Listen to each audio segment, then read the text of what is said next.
Hello guys, welcome to our channel power of movie lover and this is Venky. Pan Parag ని target చేస్తున్న RC-17 re release లో పెద్ద పెద్ద hits ని దాటేసిన darling film. ఊహించిన రేంజ్ లో వారణాసి. వీటితో పాటు రిమైనింగ్ ఇంట్రెస్టింగ్ అప్డేట్స్ ఏంటి వీడియోలో చూద్దాం. అంతకంటే ఒక చిన్న రిక్వెస్ట్, మన ఛానల్ ని కొత్తగా ఎవరైనా విజిట్ చేస్తుంటే ఒకసారి ఛానల్లోని కంటెంట్ చూసి నచ్చితే సబ్స్క్రైబ్ చేసుకుని మాకు సపోర్ట్ చేయండి. అండ్ వీడియోని లైక్ చేసి మన స్టేజ్ ని ఫాలో మాత్రం మర్చిపోవద్దు. కేరళ స్టోరీ పార్ట్ 1 అప్పట్లో బిగ్గెస్ట్ బ్లాక్ బస్టర్ హిట్ అవగా ది కేరళ స్టోరీ పార్ట్ 2 మాత్రం బాక్సాఫీస్ దగ్గర సోసోగానే ఆడింది. అండ్ ఇప్పుడు ఓటీటీ రిలీజ్ రెడీ అయింది ఈ ఫిలిం. మే 8 నుంచి జీఫేలో రాబోతుంది ఈ సినిమా. రాజసా ప్రీమియర్ టెలికాస్ట్ కి రెడీ అవగా ఈ సండే 5:30 PM కి స్టార్మాలో ప్రీమియర్ టెలికాస్ట్ కాబోతుంది. చూడాలి ఎంత నెంబర్ పెడుతుందో. మినిమం 8 TRP తెచ్చుకుంటే సూపర్ అనే చెప్పాలి. మీరెంత ఎక్స్పెక్ట్ చేస్తున్నారో కమెంట్ చేయండి. వజటు తెలుగులో నిన్న రిలీజ్ అవగా డే 1 చాలా మంచిగా ఓపెన్ అయిందని చెప్పొచ్చు. అయితే డే 2 డే 1 కంటే పెద్ద నెంబర్ కనిపిస్తుంది. ఒకసారి ఇప్పటివరకు ఈ సినిమా ఎంత కలెక్ట్ చేసిందో చూస్తే కేరళలో 120 కోట్ల గ్రాస్ కలెక్ట్ చేస్తూ తుడరం సినిమాని క్రాస్ చేసింది.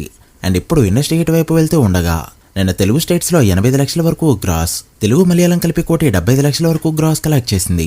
ఇక తమిళనాడులో 3 కోట్లు, కర్ణాటకలో 7 కోట్లు, రెస్ట్ ఆఫ్ ఇండియా 2.5 కోట్లు అండ్ ఓవర్సీస్ నుంచి 84 కోట్ల వరకు గ్రాస్ కలెక్ట్ చేయడంతో ఇప్పటివరకు వరల్డ్ గా కలెక్ట్ చేసిన గ్రాస్ 218 కోట్లకి చేరుకుంది.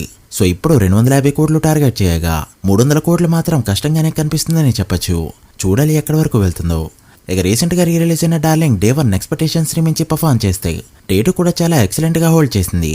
డే 1 తెలుగు స్టేట్స్ లో 4.8 కోట్ల గ్రాస్ కలెక్ట్ చేసిన ఈ ఫిలిం డే 2 93 లక్షల వరకు గ్రాస్ కలెక్ట్ చేసింది. అండ్ బాలీవుడ్ గా 1 crore అయితే దాటింది. సో దాంతో కలెక్షన్స్ ఇలా ఉన్నాయి. నైజాం 3.5 కోట్లు, సీడెడ్ 36 లక్షలు, ఆంధ్ర నుంచి 186 లక్షలు. సో తెలుగు స్టేట్స్ లో గ్రాస్ 5.76 కోట్లకి చేరుకోగా కర్ణాటక రెస్ట్ ఆఫ్ ఇండియా 60 లక్షలు, ఓవర్సీస్ లో 41 లక్షల వరకు గ్రాస్ కలెక్ట్ చేసింది. సో దాంతో డార్లింగ్ 2 days లో వరల్డ్ వైడ్ గా 6.76 కోట్ల వరకు గ్రాస్ కలెక్ట్ చేస్తూ రీ రిలీజ్ లో చాలా పెద్ద హిట్స్ అయిన సీతం వాకిట్లో సినిమాల చేటు అండ్ ఆర్య2 సినిమాల్ని 2 days రన్ తోనే క్రాస్ చేసింది. ఇక ఈ రోజుతో 7 కోట్ల మార్క్ ని అందుకోబోతూ ఉండగా ఫైనల్ రన్ లో 8, 9, 10 కోట్ల మార్క్ ని అందుకుంటుందో లేదో చూడాలి. మీరెంత ఎక్స్పెక్ట్ చేస్తున్నారో కమెంట్ చేయండి. వారణాసి షూటింగ్ అప్డేట్ ఏంటో ఇప్పుడు చూద్దాం. ప్రజెంట్ ఈ మూవీకి సంబంధించిన షెడ్యూల్ అంటార్కిటికాలో జరుగుతూ ఉండగా ఇప్పటివరకు ఏ ఇండియన్ సినిమా కూడా చూపించిన విజువల్స్ తో ఇప్పటివరకు మనం చూడని లొకేషన్స్ లో చాలా రిచ్ గా తయారవుతుంది ఈ సినిమా. ఈ షెడ్యూల్ కంప్లీట్ అయిన తర్వాత కాస్త గ్యాప్ తీసుకుని జూన్ లో మళ్ళీ హైదరాబాద్ లో కొత్త షెడ్యూల్ ని స్టార్ట్ చేయబోతున్నారు. అండ్ ఇక్కడ ఇంట్రెస్టింగ్ థింగ్ ఏంటంటే ఇప్పటికే ప్రియాంక చోప్రా అండ్ మహేష్ బాబులపై ఒక సాంగ్ అయితే షూట్ చేశారు. ఈసారి గ్లోబల్ గా రీచ్ అవడానికి రాజమౌళి గారు చాలా వరకు కష్టపడుతూ ఉండగా ఎప్పటికప్పుడు మెయిన్ స్ట్రీమ్ మీడియాలో కనిపిస్తూనే సినిమాని ప్రమోట్ చేస్తున్నారు. సో ఖచ్చితంగా సినిమా అయితే వైడ్లీ రీచ్ అవుతుంది. మరి టీజర్ ఎప్పుడు వస్తుందంటే మహేష్ బాబు బర్త్డే వరకు వెయిట్ చేయక తప్పదు. ఇక మరొక పక్క RC-17. ముందుగా పెద్ద విషయానికి వస్తే మూవీ నుంచి ఒక పోస్టర్ అయితే రెడీ అవుతుంది. ఇది రామ్ చరణ్ చూసి ఫైనల్ చేయగానే బయటకు వస్తుంది. ఈ పోస్టర్ లో రిలీజ్ డేట్ కూడా మెన్షన్ చేసి ఉంటుంది. మనకున్న సోర్స్ బట్టి సినిమా June 25th రిలీజ్ కాబోతుంది.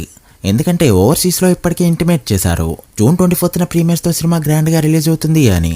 ఇక RC-17 విషయానికి వస్తే ఇంకో వారం రోజుల్లో ప్రతి షూటింగ్ కంప్లీట్ కాబోతుండగా ఈ మూవీలో కనిపిస్తున్న లుక్ కి RC-17 లుక్ కి చాలా డిఫరెన్స్ ఉంటుంది. ట్రిపులర్ లో రామ్ చరణ్ లుక్ కి చాలా సిమిలర్ బాడీ అండ్ లుక్ కనిపించబోతుంది.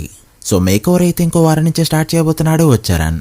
అయితే ఇక్కడ ఇంట్రెస్టింగ్ థింగ్ ఏంటంటే సుకుమార్ నార్త్ వాళ్ళని టార్గెట్ చేయడం. పుష్ప 2తో అక్కడి నుంచి వచ్చిన నెంబర్స్ అసలు సుకుమార్ కల్లో కూడా ఊహించలేదు. అండ్ ఆ రుచి మరగడంతో ఇప్పుడు మళ్ళీ మరొకసారి నార్త్ వాళ్ళని టార్గెట్ చేస్తున్నాడు. చూడాలి ఇదే రేంజ్ లో క్లిక్ అవుతుందో. మీరేమనుకుంటున్నారో కామెంట్ చేయండి. So guys, that the video. ఇవి ఇప్పటివరకు ఇంట్రెస్టింగ్ అప్డేట్స్. అప్కమింగ్ మూవీస్ లో మీరే మూవీ కోసం వెయిట్ చేస్తున్నారో కామెంట్ చేసి వీడియో నచ్చితే లైక్ చేసి మీ ఫ్రెండ్స్ ఫైల్ నెంబర్స్ కి షేర్ చేయండి. మరొక ఇంట్రెస్టింగ్ వీడియోతో మళ్ళీ కలుద్దాం. అప్పటి వరకు signing off. Power of movie lover. Thank you.